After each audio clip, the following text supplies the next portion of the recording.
which is why we're having that huge influx of isekais. And I could not be happier. I don't care if it's trash. Give me more. Give me more. Just I'm gonna open my mouth and just shove it down my gullet. As many isekais as you can make. Get that pie hole ready. Here it comes. Yeah. In conclusion, Dane is living in isekai heaven right now. Yeah, honestly, like even a bad isekai is fun for me. Like even the ones where I'm like, this is a stupid trash garbage story, and I'm mad that I'm watching it. I still have a good time watching. It's I was like, what's that plot again?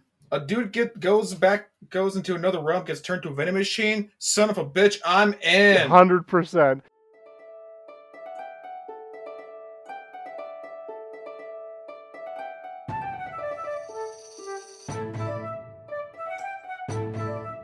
Just a reminder, this is a spoiler-heavy podcast. Different series that require a spoiler warning will be in the description.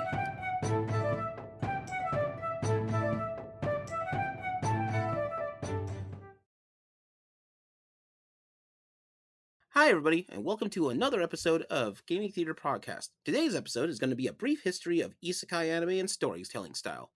Now, before we get started, I'm going to introduce a couple of the guests that we have with us that are going to help me out with this subject. Over here, I have with me, to my right. Hi, I am Ben. I am the ElPenguin. And to me, hello. It's been a while since we've heard each other there, ladies and gentlemen. This is Steven, also known as Nibelsnarf. Hi, I'm D&Daine, and I'm isekai trash. Now, before we get started, let's take a quick trip over to the magical merch booth. Yay!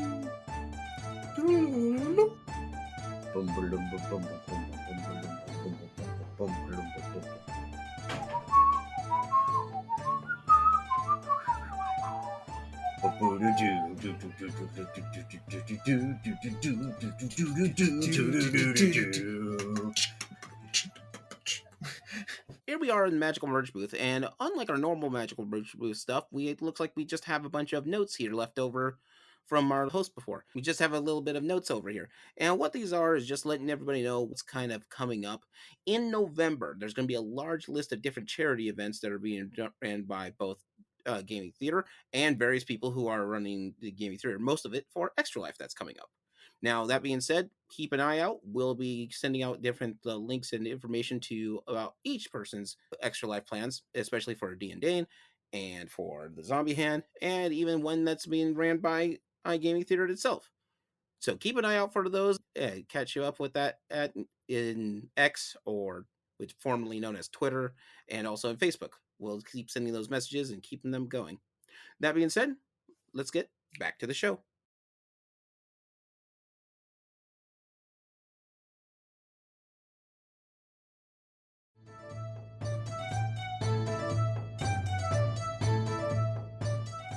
So on today's episode, we're talking about isekai and the storylines of isekai, and basically how we're getting into how it's become big into anime and manga and various other things about isekai right now. So isekai in general, its translation is literally to different world or another world or other world is kind of the general vibe you get from the translation.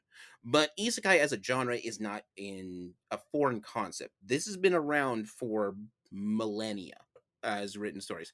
So when we're talking about the definition of an isekai, it's legitimately you traveling to you, or in this case the main character, going to another world somehow. And that's the key, is that the biggest thing is that it's another world.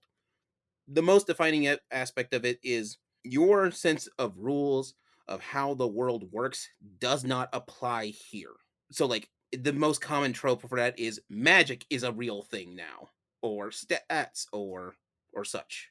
Now, if you want to know sort of the origin or the oldest known isekai story, it's debatable. The good portion of scholars out there that believe that the oldest known version of an isekai story is Dante's Inferno from the Divine Comedy. If you've never read it, which I have not, but I need to get back into actually reading it. However, there's a key thing that happens to the main character in there, Dante and Virgil. Virgil's a spirit. Dante has to sort of shed part of his mortal coil just to be able to go into the Inferno, basically go into hell. And as the story progresses, going into purgatory and then later going into Paradiso, Dante stops being human as part of this, and that's all the after effect for that. And it has that very famous quote that you'll see once in a while that's listed whenever anybody that's going in there, which is, "Abandon hope, all ye who enter." That should be on every isekai. That should be all every isekai. That's just what you get. That should be on the front door of my house. We're all hopeless here. Don't worry. We have realistic goals. That's the thing. This is an older story, and it has an isekai. Before then, a lot of mythologies and such, going into the idea of going into an underworld or into a place of death, is that it is a physical spot. In Greek mythology especially, the river Styx, there is a river Styx that you can visit and such. And in a lot of those mythologies, some of these locations are actual locations, or they're just part of places that are in the world for it. So that being said, though, it's a well-known story where a person goes to another world, but probably not the most famous. The most famous one that comes up to mind, Sword Art Online. We'll get Sorry. to Sword Art Online later. Sorry, no, it's not Slow that. yourself down. It's not that. I'm sorry. It's not that, but it is important to this. I whole just thing. saw a punchline and I needed to take it. You hold your horses before we bring Sword Art Online down to where it should have been. Yes, the biblical text, Sword Art Online. Permission to go to Dane's house and introduce him to an isekai. Denied, sir. Oh, Denied. okay. You will hold off. Hold. All right. And Timing then is Jesus gave to Kirito, "This is my body," and consume it for those mad stats, bro. Get them gains. The plot thickens. I love it. But it's Alice in Wonderland. The Through the Looking Glass. That is the most famous isekai story, and it has all the tropes in there. She goes in there, falls asleep, goes to a whole nother world to chase down a rabbit, and good lord, do the rules not apply? It's all chaos down there. Yep. I think in the original story, it is brutal too. We're all mad down here. Yes, in the original story of Alice in Wonderland, it's a lot more horrific than, let's be real here, than the way Disney painted it. Disney painted it in like more of an innocent light, but if you were to look at like American McGee's version of Alice, that's more accurate and close to the original version of Alice in Wonderland. So, I don't disagree that it is an isekai story, but I do wonder, so if my memory serves, at the end of the book, I think she wakes in her home and is unsure if it was a dream or not. Correct. That is absolutely correct. Which is interesting to me because I almost feel like, and I do agree, I do think it's an isekai, but I think there is also an argument that one could make that perhaps dream stories, or what I'm calling dream stories because I don't have another word for this, like stories in which the characters go through an adventure but wake up and upon waking are not sure if it's real or not. It's all in a Well, dream. that would be lucid dreaming in a nutshell. That's what that would be, because that's literally what lucid dreaming is. Is it really an isekai, or is it this sort of dream story? Is it another beast? Is it its like own subject matter? Yeah, that's kind of what I wonder, because we do see that as a trope a lot, right? Yeah, but because I mean, if we do it like this would make every Nightmare on Elm Street movie and series an isekai. not you're Nightmare, constantly not No? Nightmare on Elm Street, because they are physically in their world. Their dream is just another world. So Isn't Alice in our world? well, that's true. Okay, Well, so yeah, I guess dreaming. that would be a type of that'd be the isekai. same thing, because then because even if their body is like here, their mentality is still stuck in the dream world, which is still like its own thing. Which is true, yeah. Which also means that Newheart and Saint Elsewhere are both isekais. Mm-hmm. Is Inception an isekai? Actually, Inception would classify as an isekai, yes. Yeah, I would agree. Yes. Hell yeah. Inception would classify. They're either isekai or this dream story that I'm putting forth. I'm not sure where I fall anymore.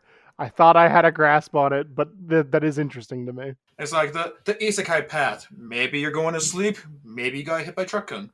Yeah. Mhm. And then there's like, I mean, I know I'm jumping the shark again, but or jumping the gun. I was confused. Yeah, I just say you ain't jumping a shark. I'm jumping a gun It's like, shark. no, don't worry. We're doing great. We're doing great. I'm jumping a shark gun. I'm not Maybe- sure which. Maybe you're jumping truck coon. Ooh, maybe.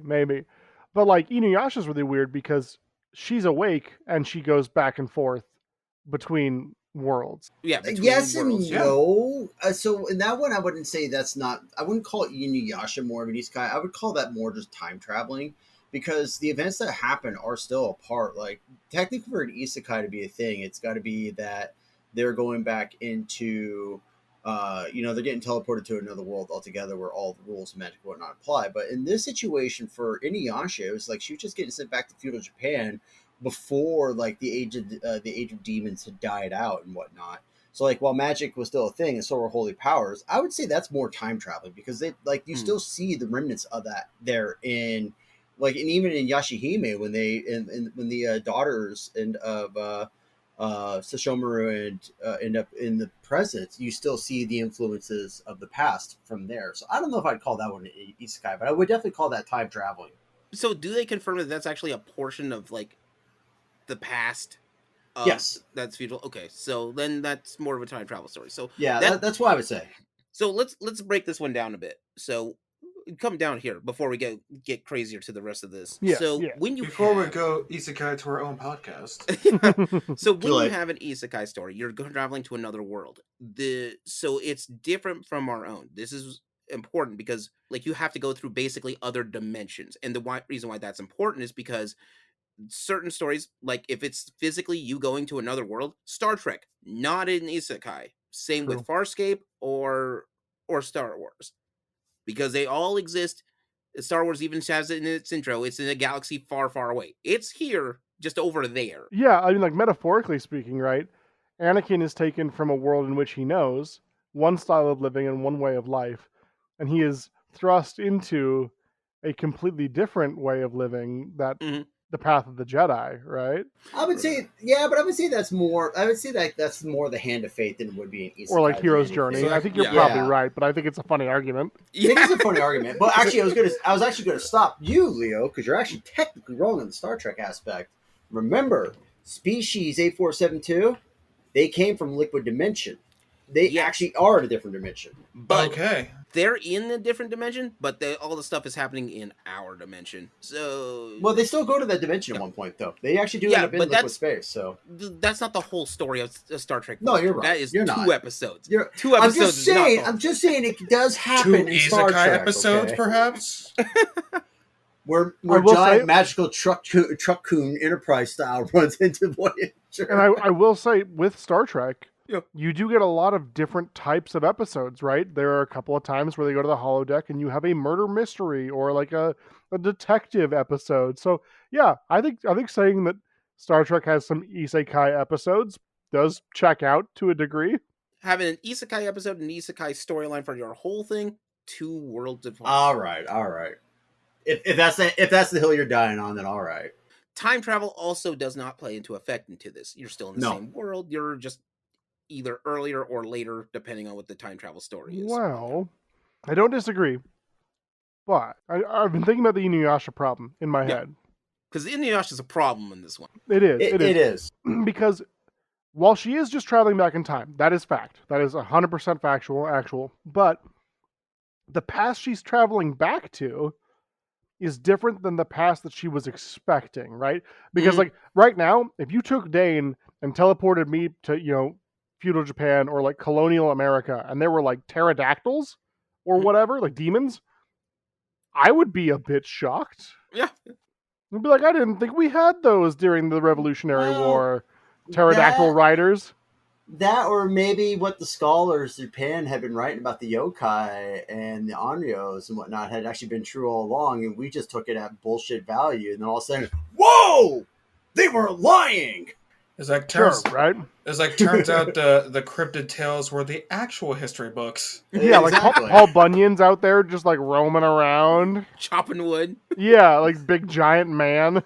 Big giant man chopping wood with a great ox named Babe, yeah. And then Abraham Lincoln with his Vice President Mothman. They slayed the vampires, which is why we don't have them. Yeah. Yes. That's why there's no vampires. Exactly. Abraham Lincoln. Abraham That's a thing. Lincoln. But Mothman vowed to keep it all secret. He's like, shh, no one tells about it, but shh, not even your wife. Love her. And then he flew off, and that was the last time he ever saw Mothman. I'm living for this fan fiction. For Yeah. that. Hell yeah. All right, Vice President Mothman. Penguin, you've been tasked to continue on with this. Yeah, AO3, give us your AO3 channel. We'll plug it. We'll plug it at some point. Yeah. Okay, I am going to put down a few ground rules. I think 34 rules for this should be fine. Okay. 34 Rule 34 has to exist. Yeah. You can't deny Yes, that. it has to exist. Everyone, make sure you go Google Rule 34 ElPenguin. Yeah, see where you get with that. And also support the future OnlyFans may pop out later. Yeah. Hey man, we're all out here trying to pay bills. No shame. No shame on that. No shame. And no it's shame. like, don't forget Magical Mirth Boots. We also got the penguin, the sexiest of penguin. Before I lose it, but however, back to the isekai plot that we're Right. We're Isekai. derailing. Anyways. We're derailing. Sorry, I was distracted Ugh. by Penguin. Can you blame me? Can I blame you? No, I've seen the man. Will I blame you? Yes. That's fair. So- Noted. Noted. Facts. Heard So ya. here's where we're at with the isekai thing. So the whole thing has to be. It feels super different from everything else. Okay. The parts of your aspects of your regular everyday life should be there. Wizard of Oz is an isekai story. Absolutely. 100% Isekai. Let's say Chronicles of Narnia is an isekai story, but Lord of the Rings is not. Because Nope, Lord of the Rings is not an just its own isekai. fantasy No. story. Nope. That- But that's Chronicles all- of that's Narnia, all. yeah. When I in would Wizard agree. of Oz, she wakes up in the end. Yeah. And you were there, and you were there. But waking up for Isekai is a total thing. But if I remember correctly, she wakes up with the red slippers at the end, so it still proves the point that it was an Isekai. Or she had Yeah. red shoes before she went to sleep. That's possible, but that was never specified, so That's we have to true. go off that assumption. We'll never know because it was in black and white. Yeah. It's true. All I'm saying is if I wake up from a weird dream and the people in that dream are around me and like the people that I see every day, I'm probably going to assume I didn't get isekai'd. I'm probably going to assume I had a dream about the people that I hang out with. But then you look down and realize, damn, you're some nice kicks. They are pretty Hold nice up. kicks. I can't afford these. Yeah, I'm in Iowa or wherever the hell that story takes place. Kansas, I think, but yeah. Kansas. That checks out. Same thing. Yeah. If you're from Kansas or Iowa, please don't come for me. I didn't mean it. I'm sorry. Although that would be weird if that was the case. Yeah. Oh yeah. You were there and you were there. And then I got these red shoes. Yeah, a house legit fell on May over there. The one started over, you just stole her shoes. Yeah. We weren't going to say anything, but we talked about it, and that's pretty messed up of you. That's pretty messed It's up, like- really. But Auntie Anne, Toto was telling me the Kansas streets are tough out here and you can't take no prisoners. Isn't that right, Toto? But yeah, so like isekai stories are not native to anime. It's True. it's been Uh-uh. around for a while, and as you've even in apparently sitcoms and dramas can all take place in isekai story. An entire season can be an isekai, as pointed out from Or even a couple episodes. Dallas. Dallas is famous for oh no, who shot this guy is dead. No, they have a whole season where he's just asleep for a while, dreaming about this whole season. And it is even the case of it was all just a dream, ooh, Oh. and that sort of thing. Is it a dream? Did it happen? That's an isekai. Did it not happen? That's a dream state. Next time you watch The Wizard of Oz, see if she's still got her shoes. Yeah. Yeah, Yeah. that's the moral of that tale. Report back to us in the comments. Yeah. So we get into about the 80s, and then anime starts picking up, getting popular, ish. All right. Right? Mm-hmm. But now this is where we start seeing the isekai storyline in anime pop up. Now, here's where things get a little different. Isekais have, especially in the case of anime and manga, have sort of weird timeline to it. There's old isekai and new isekai. And Sword Art Online's the line right in the middle. So let me explain that. For the old isekai, this is stuff that happened around in the 80s and 90s. Inuyasha's a big one, which apparently we're still on the trying to figure it out. Fushigi Yugi is another one. Yeah, Fushigi Yugi. And then Escaflone is one, because she gets transported to another world. And then there's knights and magicians. And also mechs are a thing in... Bone mechs. Why not? I actually forgot that was an Isekai, but I haven't watched Escaflone in a seriously long time. Yeah, Yeah. There's other stuff that happens, but no, she gets transported to another world. Yeah, they like don't ever touch on it. I think like that's the main quest for the first one is that like she's trying to find a way home, but not trying very hard. I want to go home. Eventually. Now that you said that, like I actually imagine, now remember the girl, and I always thought that was kind of odd because, like, when my first introduction to Escaflone was the English dub of it that they aired on Fox here, Mm-hmm. God knows how long ago, which was Hi 4Kids. Hi. Why? But I always thought that was really weird how it's like there's like this girl wearing modern day school clothes in this world of magic, sword and stone, and you know, yeah. Now that you said that, yeah, no, you're absolutely right. I didn't think. Yeah, about I got that. introduced I to the four kids. I'm like, all right, so that guy's a swordsman. I got that. She's from modern times. I'm putting that there. What's the mech have to do with this? Where am I going at with this? Exactly. That was always the one that kind of threw me off. So, but Digimon is in all of its iterations. Are also Digimon's 100% an isekai. Digimon was probably one of my favorite ones though too. I actually remember like coming home from school and watching that. I actually enjoyed that show a lot. So good. It really is. And the fact that they're still doing Digimon, which is great. Right. And actually, even now, we've come full circle, and we're back to the original Digidestins. We are. It's like now they're all like grown up and stuff. It's the fact that they actually like it's very rare that I actually love when they do something like that too. Where generational. Like, they'll do a generational thing. It's like we saw them when they were just barely high school, or not even high school kids. They were grade school kids. Yeah, no, they were like 10, I think, in that. Like, no, they were like 12 or 13. They were actually like 12 or 13-year-olds. I remember that. But they weren't in high school. I knew that. They weren't in high school. It was junior high is what I was thinking. But technically it would have been grade school for them over there. But yeah, then here we are. Like you see them all grown up and whatnot. And you're like, damn. Like Pokemon actually did the same thing too, if I remember correctly. It's like Red is, it reappears in the Hawaiian one. Oh yeah, it shows up in Sun and Moon because after you win the league, you go to this battle tree, and you find Red. He's there. Mm-hmm. Yeah, actually, Red and Blue. You get introduced by them, and the very first battle you do before going to the battle tree is taking on Red or Blue. Yeah, depending which version of the game you have. But anyways, not to get off track, but just shit like that I love. That sort of stuff's so cool. Yeah. Yeah. So old school isekais around this time frame would always be delving into magic as your big how do you do. And all of them are done sort of like you're just transported to another world. Your main goal is to get back. You're transported to something else and stuff happens, okay? Then, we start moving over into time frame and you are getting into people experimenting with, video games as a genre, but video games also being introduced as an isekai. So before Sword Art Online... Real quick though, Leo, you've forgotten one. Oh, what? Tenchi. Yeah, Tenchi Muyo. Yeah, Tenchi Muyo. Tenchi Muyo's an isekai? Wait, which Tenchi Muyo? So the Geminar, where he leaves Earth and goes into space in his cat rabbit spaceship. Yeah, that actually technically ticks off all the boxes for an isekai, even though he doesn't like magically get transported or anything like that, or get hit by Truck-kun. The fact is, he's the only human who ends up leaving the planet and going to this, Tenchi in space, essentially. That's War on Geminar too, I think. Yeah, something like that. That's a great one that you caught there, Dane. Yeah. I had to stop for a second because Tenchi Muyo has a problem where it's 6 different canons for Tenchi? Yeah, something like that. It's as convoluted as Kingdom Hearts, just about. Oh god. Let's be real here. Nothing can be as bad as that. Okay, you're right. I'm being a bit hyperbolic, but yeah. Wait, hold up. Fate Stay franchise. I'm gonna stop you on that one.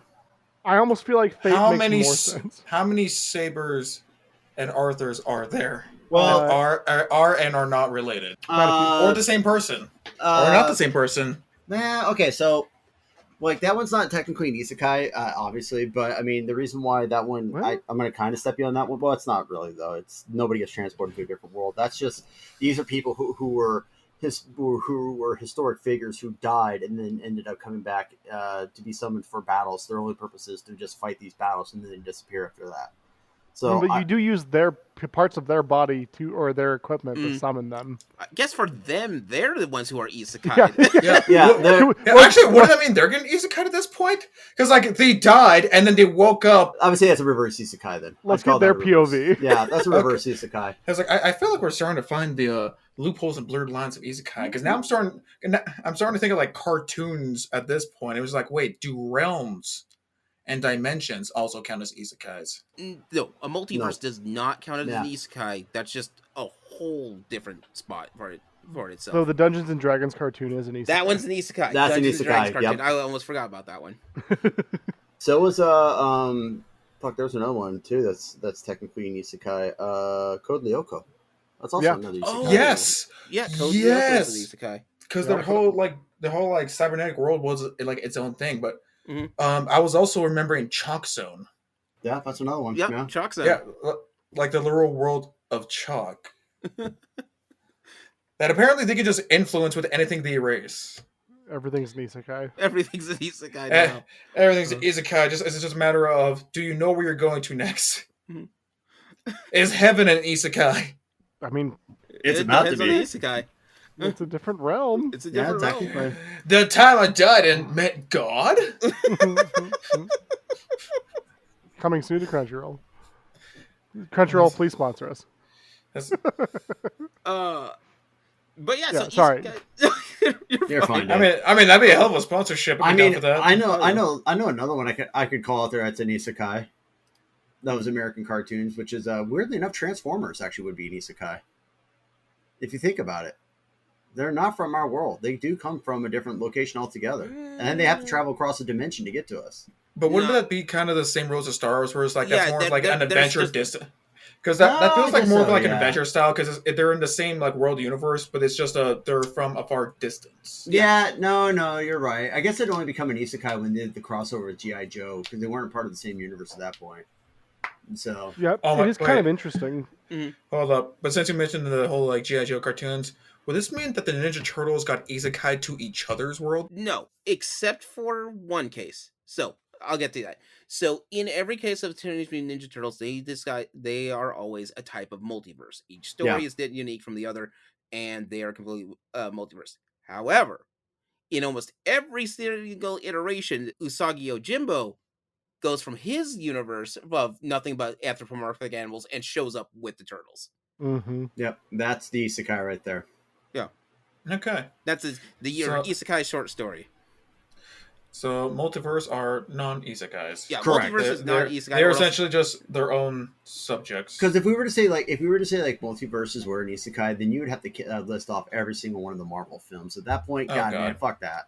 And No. not even that. It's DC alone has not only one but a bunch of different multiverses. Yeah, And I think to be fair, like some multiverses are isekai, but not every isekai is or not every some isekai have multiverses, but not every multiverse is an isekai. correct. Yeah, that'd be the best way to put that it. that would be the best way to go about it. Back to the subject on it. So what happens is that at some point in anime and such, you start getting introduced with the idea of an isekai going into a video game realm. Dot Yeah. Hack was probably the big one.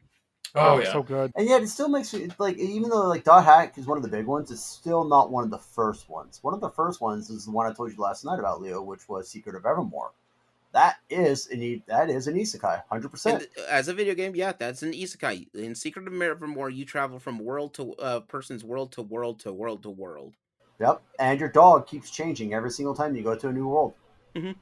Worlds are different for it. So yeah, other things can have different isekais for it. But no, what I'm talking about is taking the idea of an RPG video game and putting it into an animated show that is also an animated show to show it as an isekai. What you're That talking would about be is a video Dot game Hack, that yeah. is an isekai. Yeah, Mhm. Dot Hack is definitely the first one then to Yeah. do it. I mean, So- if you want one that's just RPGs in general, back into the 80s when we were doing the Dungeons and Dragons cartoon. True. So this is where we start getting into other different isekais and such. And then if you go through the timeline, the next big one is Sword Art Online. Now, Sword Art Online technically isn't an isekai, but it fits so many of the tropes it gets slide.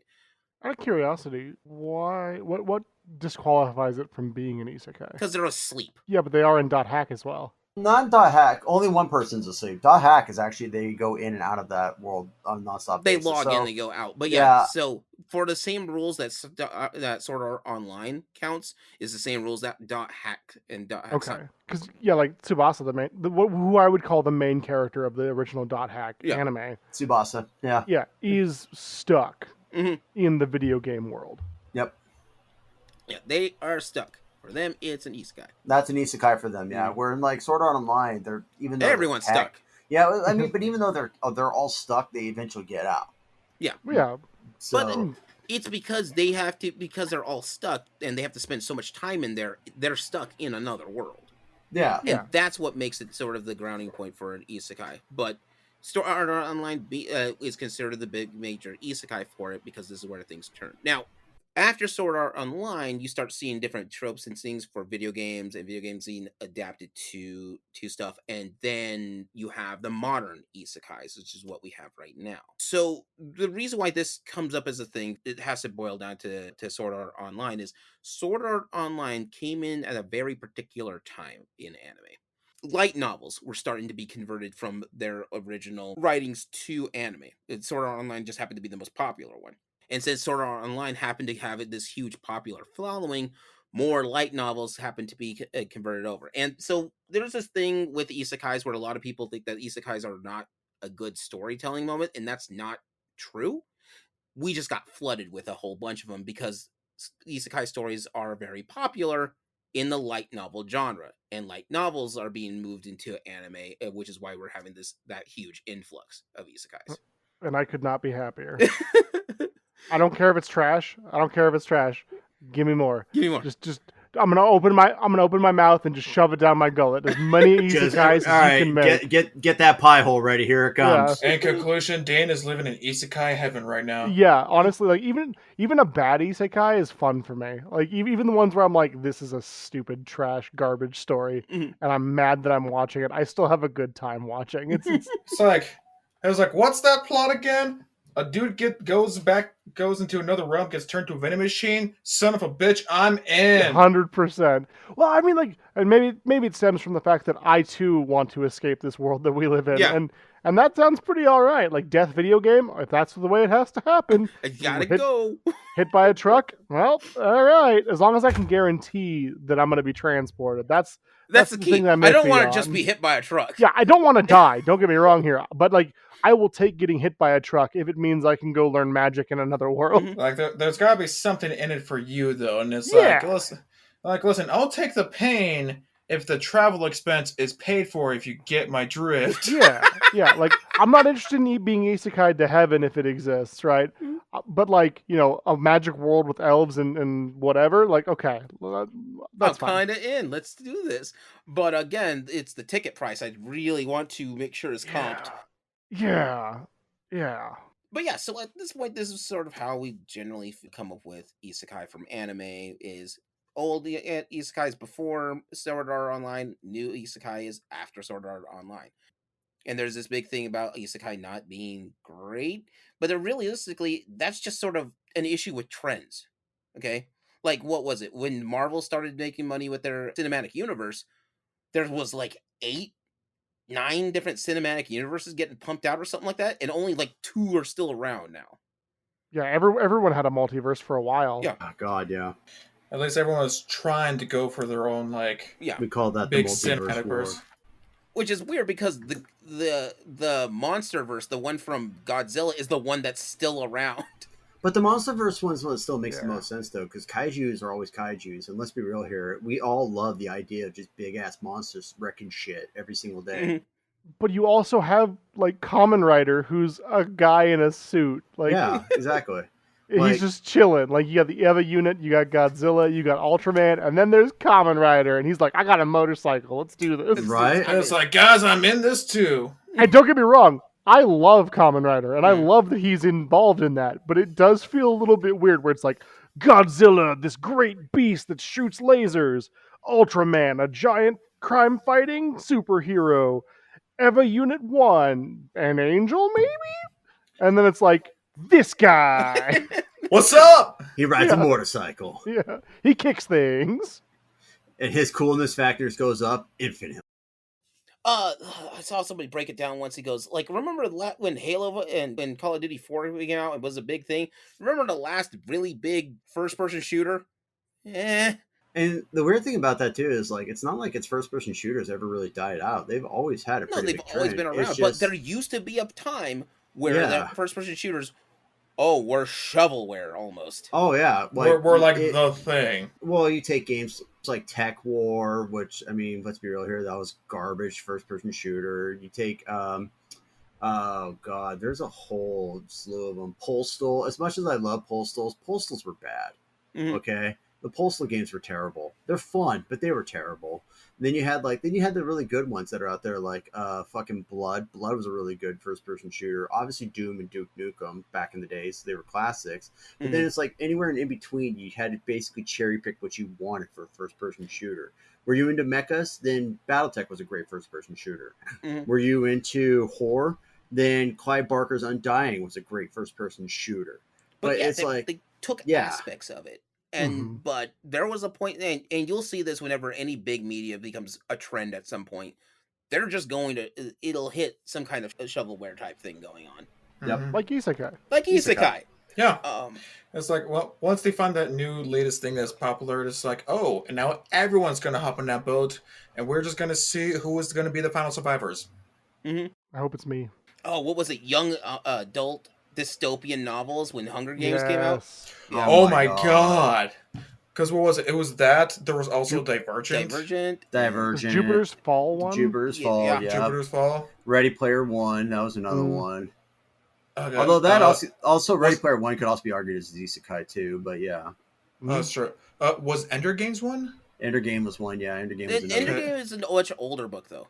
Yeah, it's in a much older book, but it still was like it came around the same time that it started to happen. It got So re-released. it got re-released is what happened. And it was like, my time has come. No. That's not how it works. Yeah, Ender's Game Just- has been around since I believe was originally written in the 70s though. Yeah, it's been around a It's around while. a But while. but the fact is though, it's like it got Getting a re-released, movie then it got release and such? then it got Yeah, a that- movie novel, yeah, a movie for it and all that Mhm. jazz.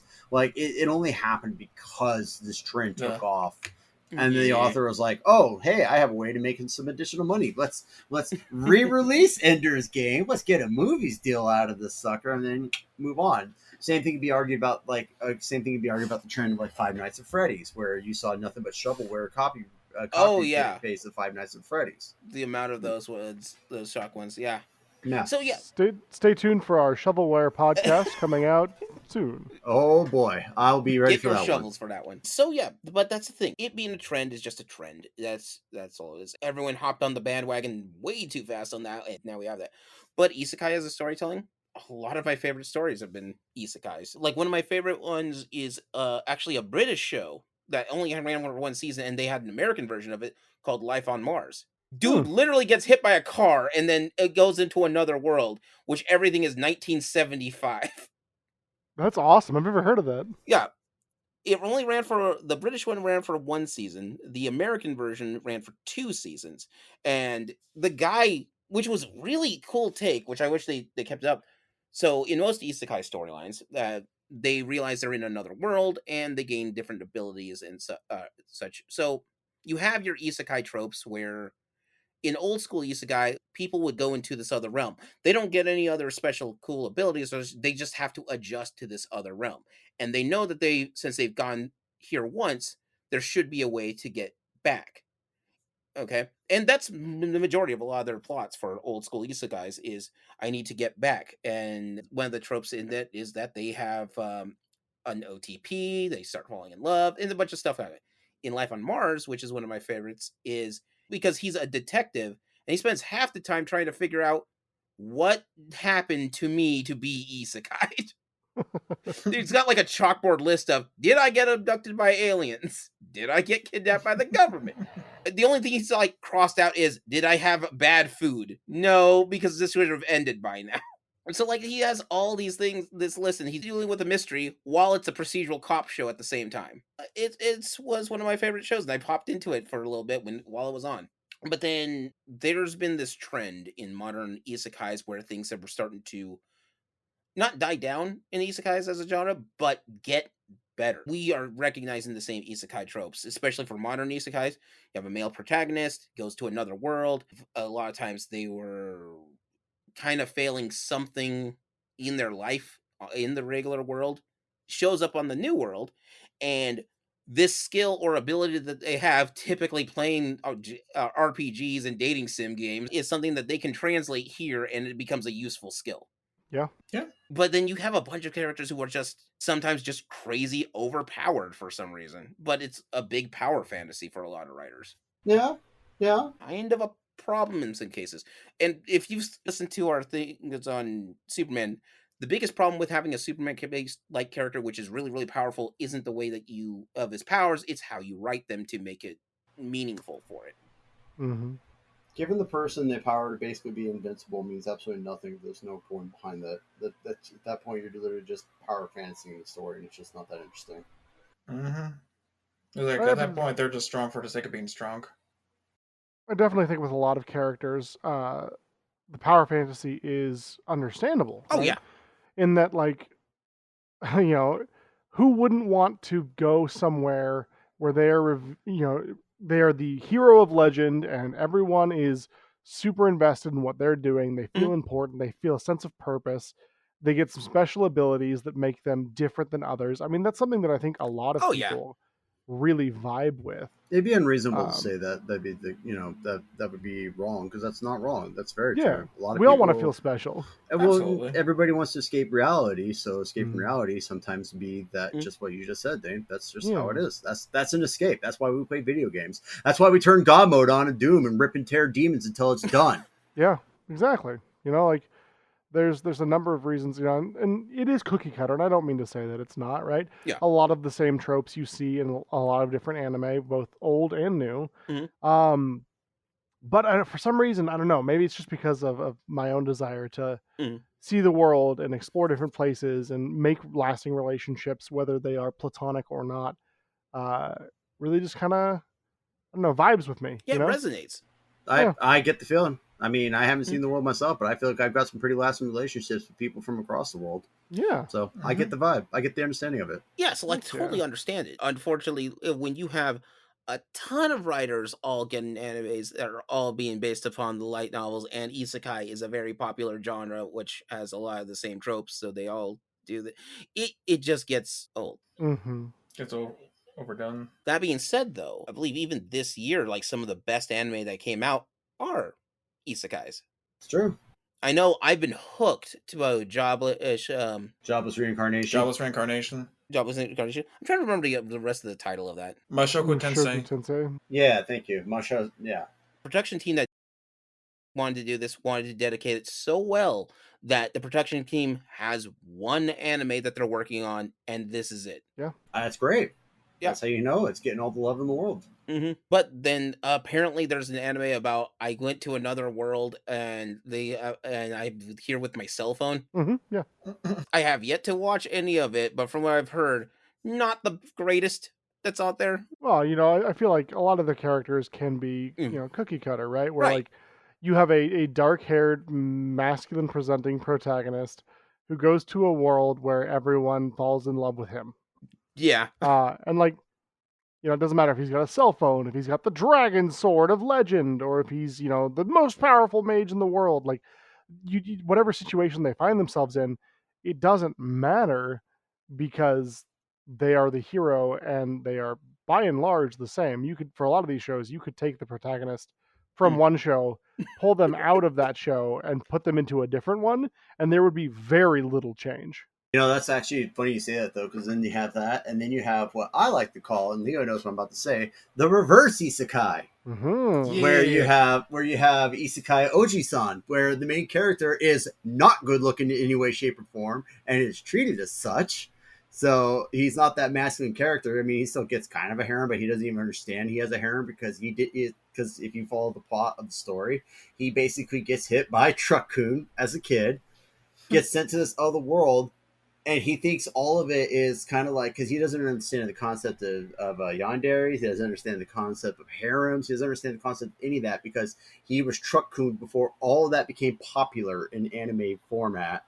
So in that world, everyone thinks he's the ugliest son of a bitch they've ever seen. They all call him an ogre. They try to kill him every town he goes to because of how ugly he is.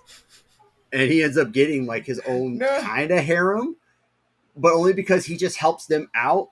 Just for the sake of just like, I just want to help this out because I don't want to deal with this problem. So I'm going to do this. I don't want to deal with this problem.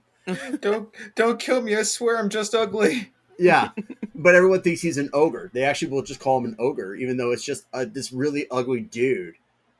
And the beautiful part about that, though, is like, and the reason why I call this reverse isekai is because he ends up coming back from that world he got isekai to, because, and as I was telling Leo about this too, the theory is, I haven't seen the last episode yet, but if I remember correctly, he ends up dying in that world, and as a result of dying in that world, he gets sent back to our world and wakes up from the coma that he was put into by Truckku. And he carries all that magic and all that power from that world over to our world. So it's like he has all that. But the part that I loved about this show so much was this was just a normal dude, just a normal kid who enjoyed everyday lifespans and whatnot. And his first question to his nephew when he comes out is, "Who won the console wars?" Literally his first question. Because he wanted to know if Sega won the console wars, because he was a Sega fanboy. And the best part about all this is that Sega endorsed this show because of how much of a Sega fanboy this character was. Oh my god. Love it. Like, it's a great show. I actually love it a lot. It's a very good show, too. And the part I love about it is, like, the main character is, like, he's got the harem protag on him, you know. It's like he's got a harem and whatnot. But he's not a douchebag about it because he's just so fucking oblivious. Like, when all the girls are interested in him, he doesn't even have a clue. He gets shit-faced drunk, and one of the girls thinks that it's like, because the woman he, not even realizing that he proposed to, because, again, he gave her a ring and told her to hang on to it because he was going to sell it for later. She thought he was proposing, because in her custom, that's what that was. I mean, in anyone's custom, that's what that technically. But because, again, it's one of those, like, hey, this guy was isekai'd as a kid. This is the whole concept. Like, he had the brains of a child. So getting into this new world and growing up in that world, he didn't understand anything about that. So ends up coming back, and then you see, like, the memories and whatnot. He gets shit-faced drunk, and she takes him home. And this is the yandere girl, by the way. So she takes him home. Wait, which one is the one where is it tsundere or yandere? The tsundere is the one where, like, it's not like I like you or anything, Baka. That's tsundere, right? Yeah. Yeah. Okay, so she's the tsundere girl. Sorry. Okay. Yandere's will literally kill anyone to make sure. Yeah, she's not yandere. Then she's tsundere. So she's tsundere. See, I get my terms wrong. I apologize. Like, no worries. Flame me on the podcast for that one, there, ladies and gentlemen. Give the comments. Give me the comments. But anyways, attack him. But the whole entire time, it's like the night that she thinks that he's finally going to, you know, like, actually solidify their relationship, is because he's shit-faced drunk, and she doesn't understand that she's shit-faced drunk. So she thinks that he's just massively flirting with her because he's bringing her home, back to his hotel room, or to his inn room, and then he just shuts the door on her and goes to sleep. And so it's like, it's like, it made me laugh. It's terrible, but it made me laugh because it didn't follow the fucking trope, you know. And that is something we definitely see more so these days, right? Where, like, isekai has been a genre for forever, basically, even outside of anime and now inside of anime as well. And that we have now seen such a point in which isekai has become so prevalent and so commonplace and has been happening so often that now you're getting these genre breaks, right? Where, oh, well, this is an isekai, but this character's got a smartphone. Or this is an isekai, but he doesn't follow any of the isekai tropes of the main character. And I think that's interesting. I think a lot of those are fascinating because they're just out there trying something different. Which I like.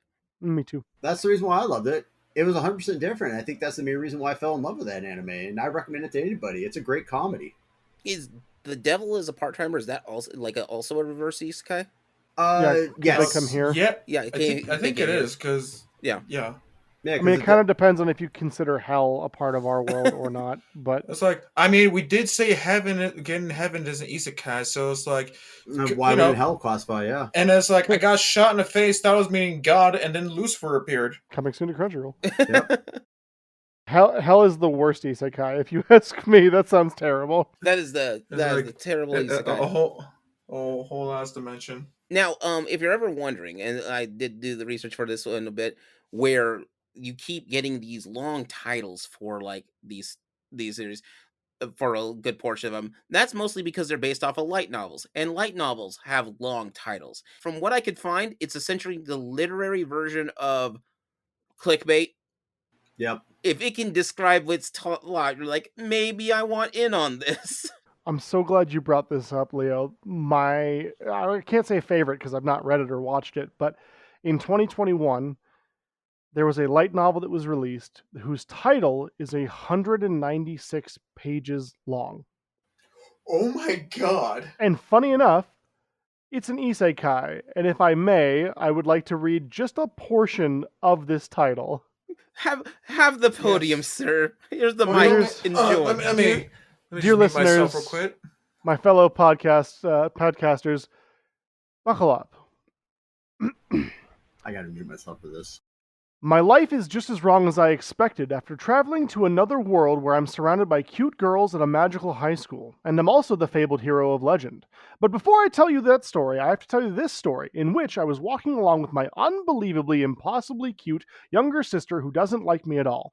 And she said to me it was my fault she wasn't popular, no matter how she looked at it, as we walked to school together. And we stopped to look at a garden which had a flower whose name I don't remember, when suddenly a portal opened up to another world, and when I landed in a field and my face was buried in the largest pair of boobs I'd ever seen. And my sister hit me and called me an idiot while blushing. But then the girl I landed on saw the birthmark on my hand and gasped, and she grabbed my hand and I blushed. But she started dragging me away, and my sister got mad and chased after us, and I asked where we were going, and she said she was taking us to Grimheart Magic School, where she was the school president, and then I gasped because I was now in a magical world. And when we got to the school, which was a giant castle, I asked the girl what her name was, and she said it was Akane Yusha, which I thought was a tad strange, since she had blonde hair and blue eyes, and the entire aesthetic of the school seemed very ancient European.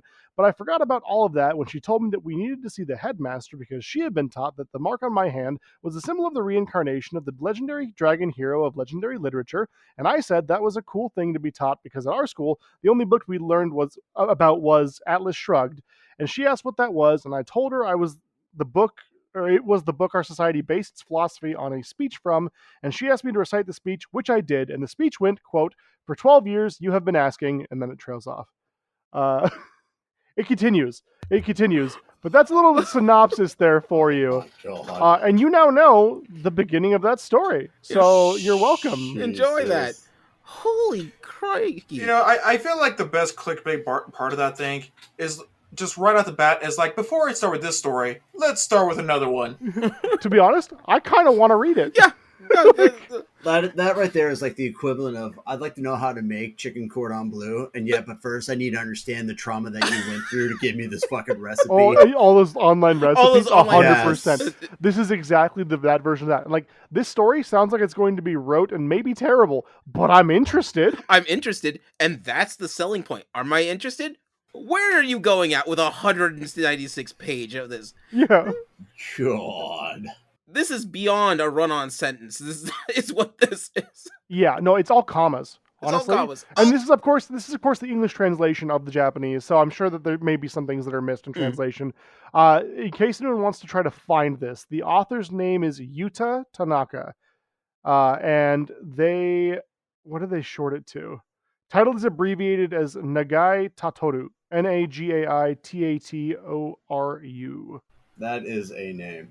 Yeah. Here's the great thing. Is it a spoiler? It's no, because it's the title. Yeah. Yeah, it's the title. Yeah. If you spoil your entire novel in the title, is it still a spoiler? Can you imagine being in a bookstore and being like, "Oh, I wonder what that's about"? You read the title, like, "Oh, come on." It's a book that's never sold because they just get the story from the title itself. Yeah. Yeah, maybe it's kind of nice. You read and you're like, "Oh, cool." Oh, thanks. cool. How big is this book? 197 pages. How big is the title? 196 pages. So good. Yeah, that is so brilliant. So good on that. So that's my sort of hot take of the history of the isekai anime storytelling style. It's not a bad style. We've seen it time and time again, and we won't stop seeing it. Your quality of your story varies in things, but I think honestly now is a good time, which is a weird way to say it since isekai's been around as a major anime thing for like, what, 10, 15 years? Yeah. And I think nowish is a good time to get into it because the quality has been a lot better. I actually would argue a little bit longer than that, because if you want to get right down to it, Isekai's been around a little longer. Because if you think about it, like one of the first like worldwide known isekais is actually Spirited Away. Yeah. That's true. That's true. Okay. Yeah, fact. Definitely an isekai. Yeah. So I mean, like, if you want to get right down to it, if you want to argue, or at least split the details on the hairs, that would 100% be like the first worldwide known and actually accepted isekais out there. Yeah. So let me take back what I said partially, because I can do that. That's my rules. It's your podcast. I mean, we're merely nothing more than puppets on the stage dancing for the this is the my puppet isekai. master. It's not great, Yeah. but it's mine. At the end of the day, remember, he could always just fix it in post. That's right. Mm. But we're not going to do that because we're not cowards. So Yeah. we'll see. With that being said, And it's like, you're not a coward. yeah, I'm going to say that like you want to pick and choose your isekais, kind of like when Yeah. you want to pick and choose your books. There's some that you're going to be drawn to, some that you're going to enjoy, and there's just going to be ones that you're not going to click with. Yeah, and I think that's a very fair thing. And that if you've listened this far, and I don't know why you would have if what I'm about to say is true, and you just don't care for isekai, that's fine. Thank you for listening this far, by the way. Yeah, but absolutely. But if you don't like isekai, if you don't like the genre, you think it's boring, it's repetitive, whatever, that's fine. That's 100% okay. However, I would challenge you to maybe try some ones that are a little bit more genre breaking, right? Your boy Kongming is a reverse isekai, I would say. I would agree. But it's a Chinese general, tactician, not technically a general, gets transported to our world and has to live with a DJ, an EDM artist. It's hilarious. It's I want one in now. It's so good. Honestly, it's really, really good. I actually love Yo Boy Kongming. That's one I've really enjoyed a lot of. Yeah, if you want something a little bit more close to like a video game RPG genre, and dot hack sign's a little bit too boring and Sword Art Online is too everywhere, give Log Horizon a shot. Like there's likely a isekai or even just an anime out there for you. There's so many of them. There, one of which I didn't even think about until now. I have to get the name. I always confuse it with a Yoasobi song. Racing into the Night. No, that's the Yoasobi song. See? Here we go. We can fix it in post, but we're not cowards unless we are, and then we will.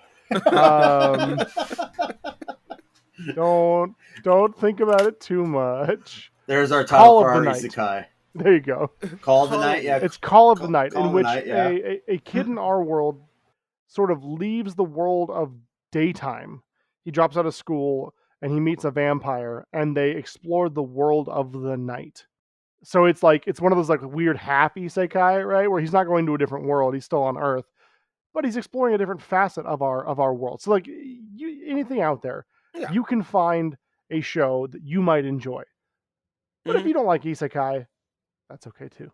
Oh yeah, and maybe you want to go back a ways. I know at some point, because I swear 4Kids has ruined this for me, and I need to see if it check it out again to see if it's much better.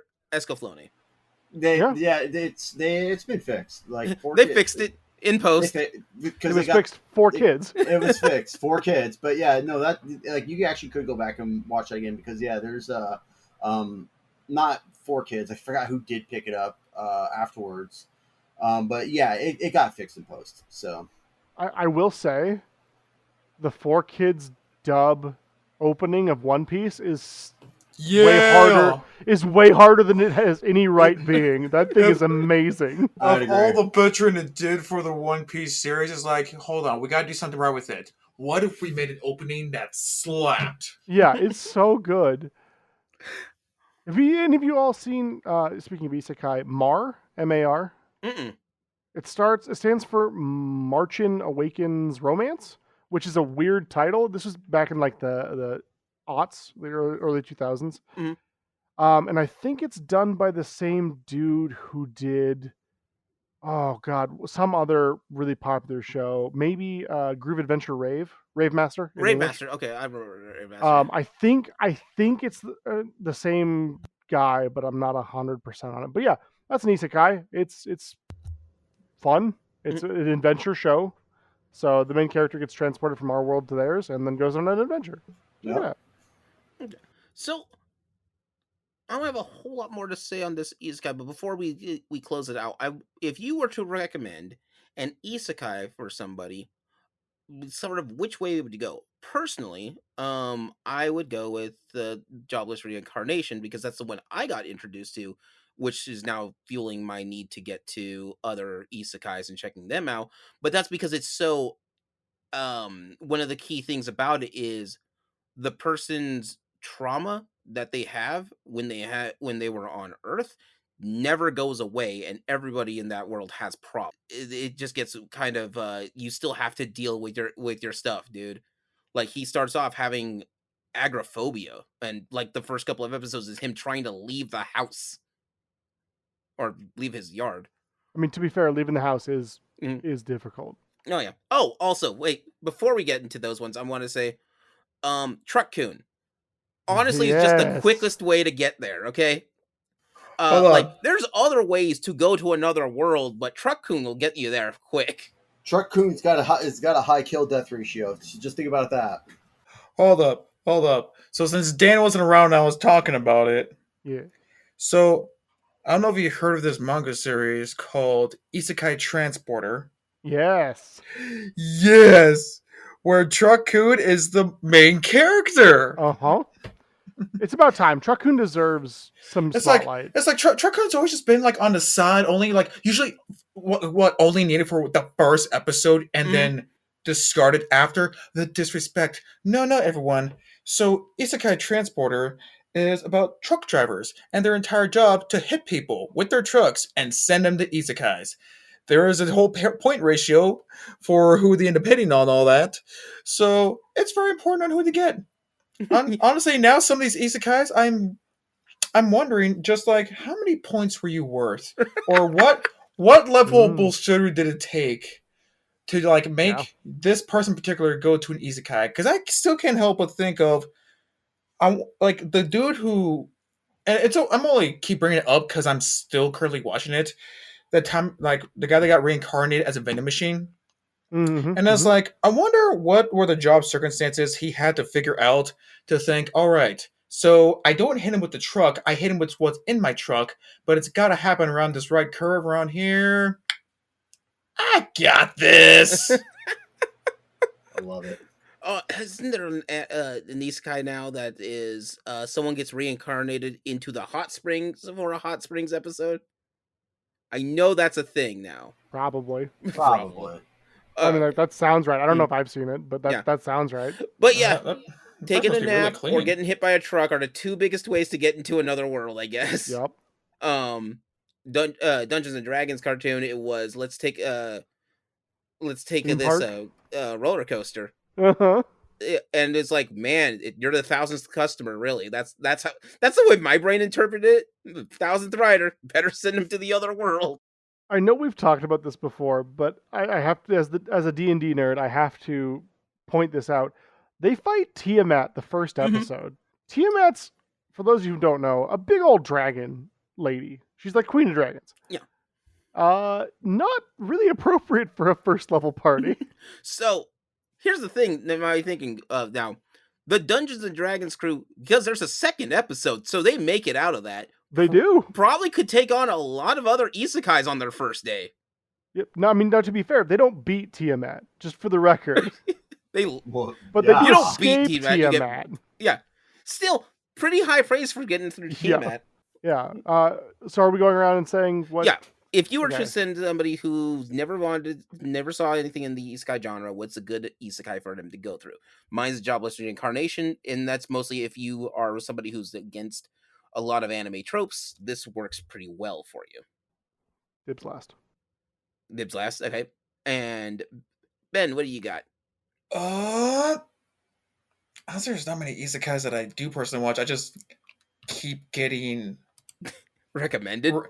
Honestly, I keep getting recommended and interested, so I always look more into the series, but not the series itself. Although I did just, while looking through my list, didn't realize an example of a reverse isekai is Miss Kobayashi's Dragon Maid. Yeah.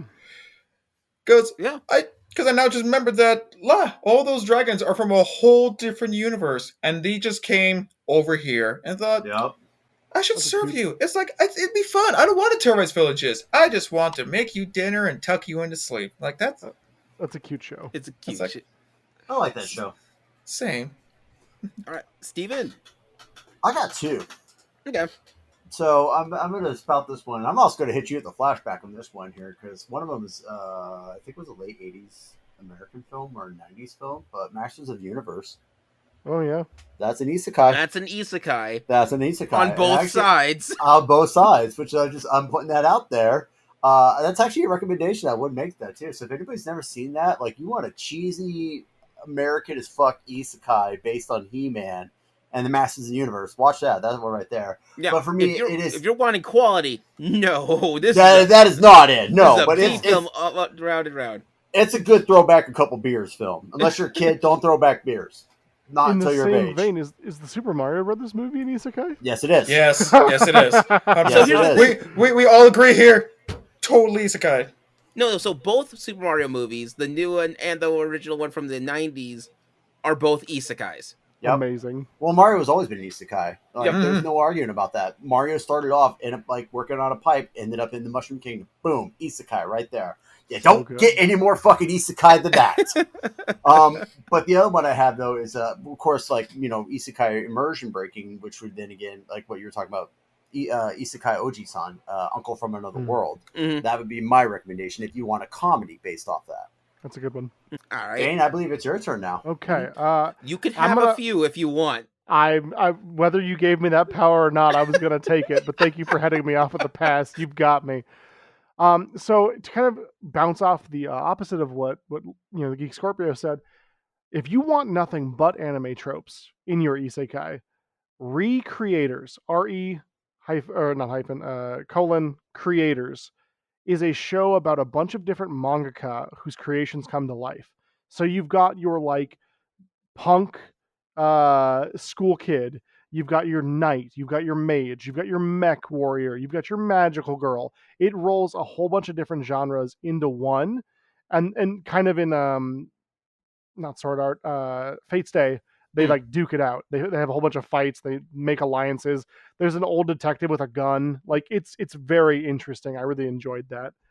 If you're looking for something fantasy based, but it's a little bit more serious, where kind of consequences matter, Grimgar, a Tale of Fantasy and Ash, I think it's called. Yes. Grimgar will get you there. Is very good, very sad in some parts. So if you're not feeling the sad vibes, maybe hold off. But if you're not feeling sad vibes and you want humor, your Boy Kongming I mentioned, but also KonoSuba, both of those very funny animes, very not serious at all, very tropey, very ridiculous. And then if you're wanting more of the video game take, where you want to see fantasy action with great fight scenes and also some comedy here and there, I would either recommend Overlord, which is a good one. Overlord is one I would watch. And Log Horizon. Honestly, in my opinion, I love Dot Hack. I did enjoy Sword Art. I know it's not good. I know it's not, but I did enjoy it. To be the first season especially, I did enjoy it. I have my issues with it, like everybody else does, but it's like popcorn. It's like a crappy movie, right? I pop some popcorn, I eat my popcorn, and I turn my brain off. That's what I use Sword Art for. But if you want something like Sword Art Online or light Dot Hack, Log Horizon is my go-to. They have a job system, kind of like Final Fantasy XIV. There's a lot of interesting creatures, some of which will be familiar, some of which won't be. The main character is a wizard, so you kind of get away from the swordsman trope a little bit, but there are swordsmen present. It's real good. I could go on. I'll cut myself off there.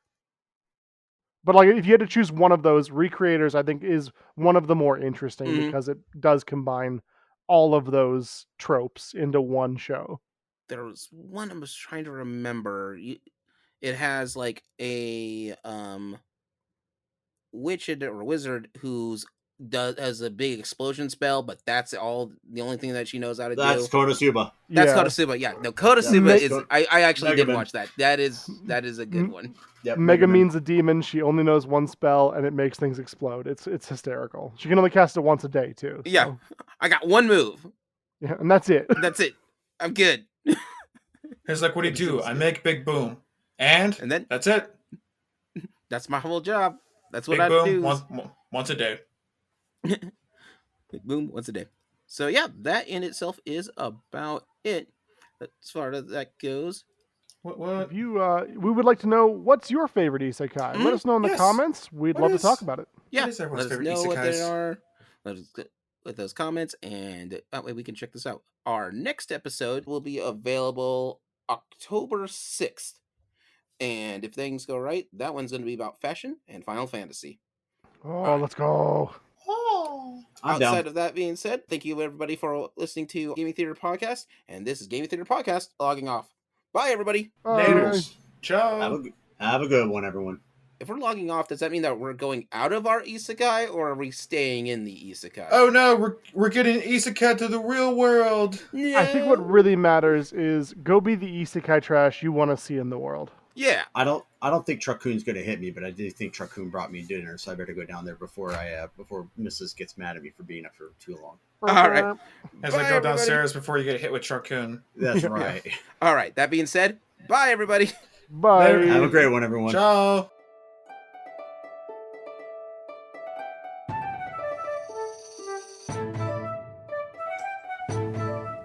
Gaming Theater Podcast is hosted, created, produced, and edited by Leo Garcia, the Geek Scorpio.